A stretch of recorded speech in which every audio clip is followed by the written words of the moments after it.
Let's talk about Mike Hoffman today. Mike Hoffman is a goal scorer. And in the NHL, you need goal scorers. And he's available wicked late on this market.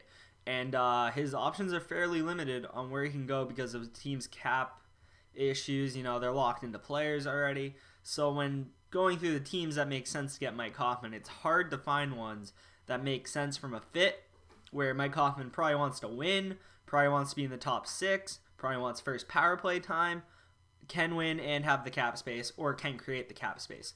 So in this video, I'm going to go over 5 teams that I think should go after Mike Hoffman or could go after Mike Hoffman, and it makes sense. Mike Hoffman's 31. He's been making about 5.1 mil the last 5 years, and he's put up about 25 goals a season minimum, except for that one season in Ottawa. Last year, he was on pace for well over 30 goals, and he got over 30 goals the year before that. He's kind of a late bloomer when you look at his career, but he's probably worth, even at 31, he's probably worth over $4 million at least, maybe over 5, 6, probably not because of his age. So you're looking for teams that either have that cap space or only need to clear out a few million. I think that these teams make sense for Mike Hoffman getting paid, it making sense for the team to get them, and all 5 of these teams I think are good. Now, there's definitely some teams that you probably think could have him that I don't have in here, but these are just the ones I saw that initially stuck out to me as making sense for Mike Hoffman. Now let's talk about Edmonton. He immediately would slide in on the first line or even the second line here. It doesn't really matter. He's playing with Draisaitl or McDavid, assuming they don't pair McDavid and Draisaitl up like they did in the past.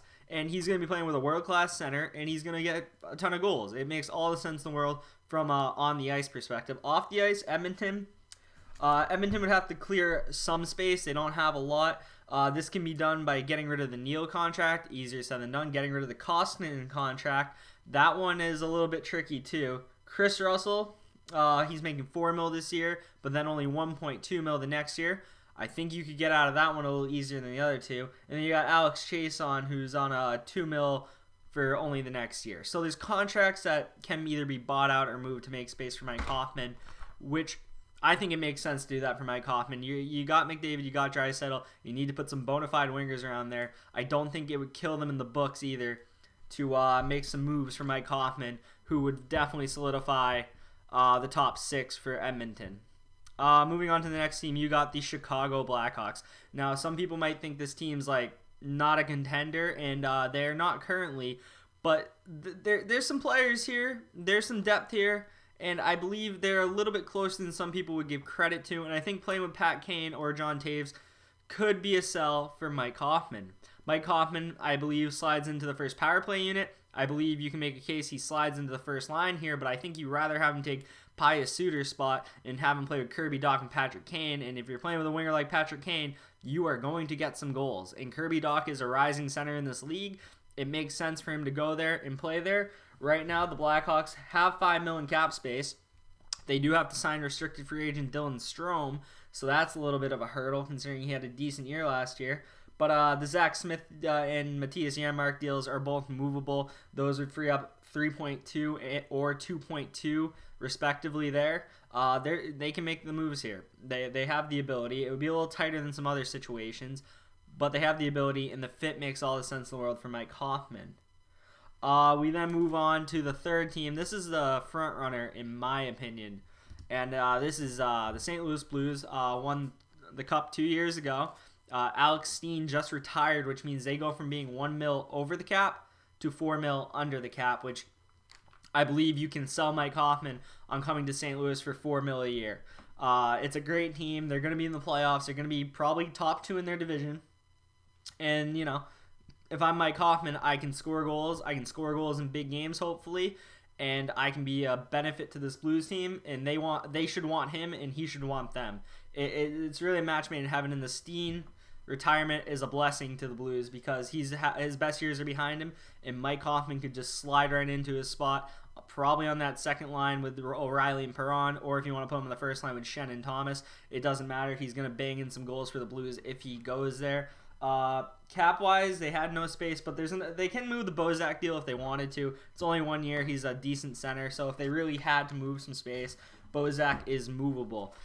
This one, they have the space. the Columbus Blue Jackets. Now, if you look down the middle, Pierre-Luc Dubois, Max Domi, Mikko Koivu, fine. Oliver Bjorkström, Cam Atkinson, Liam Foudy, fine. Then you look at the left side, you got Boone Jenner, Foligno, Teixeira, and it's definitely the weakest side of their offense, the weakest position, I'd say. You could argue that Max Domi at second line center isn't ideal, and he's probably a winger, but it is what it is. You put Mike Hoffman in this team, you give this team some goals that they really need. Blue Jackets play a tight defensive game, not exactly Mike Hoffman's style, but under a coach like John Tortorella, he'll make anyone who plays from back check. I really don't see this one happening, but from a contender standpoint, they have good goaltending in Columbus. They have two amazing D-men in Werenski and Jones. They have a forward group that gets it done the last 2 years, getting them into the playoffs. It's a playoff team. They can afford Mike Hoffman. It makes some sense. And he would definitely be on the first power play unit and would definitely get first-line minutes there. Even if he would be listed on the second line, he would be played as if he's on the first line.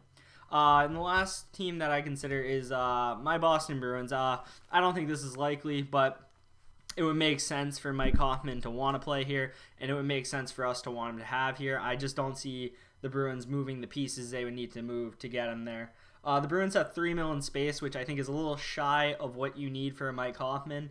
Another thing I have to go into, if he had played right wing instead of left wing, I think this would more than likely get done or at least be pursued more, just because you haven't had a bona fide right wing on Krejci's wing in a while, and Andre Kasha might be the guy, but that's very much still in the air. He looked inconsistent last year. He looked good at creating chances, but he wasn't finishing the chances, and we know Mike Hoffman's going to finish chances. And a Jake DeBrusk, David Krejci, and Mike Hoffman line sounds a little bit better than Jake DeBrusk, Krejci, and Kasha line. Krejci, Kasha, and Hoffman. And also, Bjork is a borderline NHL player, in my opinion, and he's one of the ones I could see us moving if we were to sign a Mike Hoffman, just because there's not really a fit for him after that. But I think it would be more likely you see Nick Ritchie get traded. Big bodies, teams look for big bodies. John Moore, who we've had on the books for $2.75 million for the last 2 years, but he's never really been solidified in our roster at any point. And he's not, in terms of what the Bruins have, he's not worth it for us. He's worth it for another team, though, in my opinion. And at 3 years, $2.75, he's a solid left defenseman. Halak is another contract they can move. I think that's very unlikely, though. I think they really like Halak, and I don't think any of the goalies in the system are ready. Swayman's going to be in his first year with Providence, and Daniel Vladar is a very what-if, so maybe him. But if Vladar proved himself, you could see Halak being moved, but that's very much in the air. So those are the 5 teams I think make sense for Mike Hoffman to want to go to. I guess Columbus maybe not, but the other 4 more so. Columbus just makes sense from their contender and they have the money. The other 4 teams I think are more appealing from a market standpoint, from a who you play with standpoint, and I think Mike Hoffman would fit well on any of those teams. And I think he'd be a good contract, judging by what you're going to probably see him get whenever he chooses to sign, because of the way the world is and how books are a little tight right now. You're going to see a team probably get Mike Hoffman at a discount. So those are the teams I think could end up getting Mike Hoffman. If you'd like to leave a team down below, I respond to all the comments that are serious, and like to know your thoughts. And that's all I have for you today.